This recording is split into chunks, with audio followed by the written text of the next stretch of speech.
सोचिए, कभी आप किसी से बिल्कुल शांति से ना एक सवाल पूछते हैं कि आप कौन हो। आप कोई बदतमीजी नहीं करते हैं, आप कोई तंज नहीं कस रहे हैं, बस एक आपका सामान्य सवाल है कि आप कौन हो।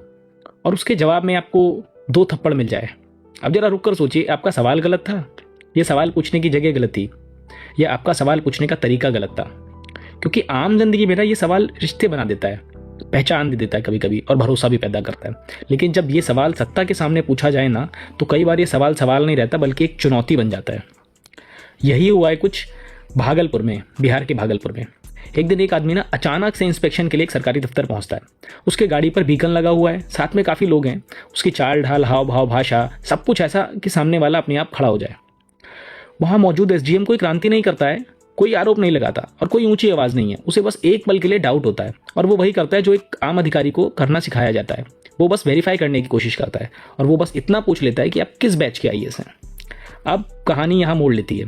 जवाब में कोई परिचय नहीं आता, कोई तर्क नहीं आता। जवाब में आता है तो क्या, 2 थप्पड़ और एक लाइन कि हमको नहीं पहचानते हो। उस पर एसडीएम तो समझ जाता है कि सवाल पूछने की कीमत क्या होती है। मामला वहीं दब जाता है, कोई शिकायत नहीं होती, क्योंकि सिस्टम के अंदर कई बार सच से ज़्यादा ना भारी होता है डर। कहानी यहीं खत्म नहीं होती। महीनों बाद उत्तर प्रदेश के गोरखपुर से खबर आती है। पुलिस एक नकली आईएएस को गिरफ्तार करती है, वो भी स्टेशन से, रेलवे स्टेशन से, और काफ़ी नकदी के साथ। नाम सामने आता है गौरव कुमार, जो खुद को बताता था आईएएस ललित किशोर 2022 बैच। तभी वो भागलपुर वाला डीएम टीवी पर ये खबर देता है, और अचानक सब साफ हो जाता है।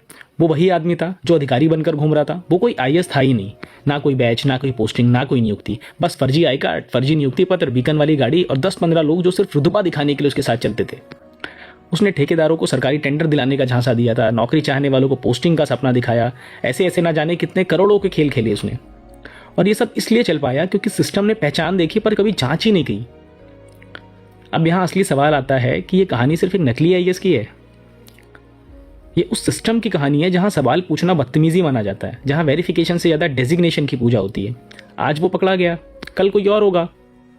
इसलिए सवाल ये नहीं है कि एक नकली अधिकारी पकड़ा गया। सवाल तो ये है ना कि अगर सवाल पूछने की हिम्मत ही ना हो तो अगला थप्पड़ किसे पड़ेगा?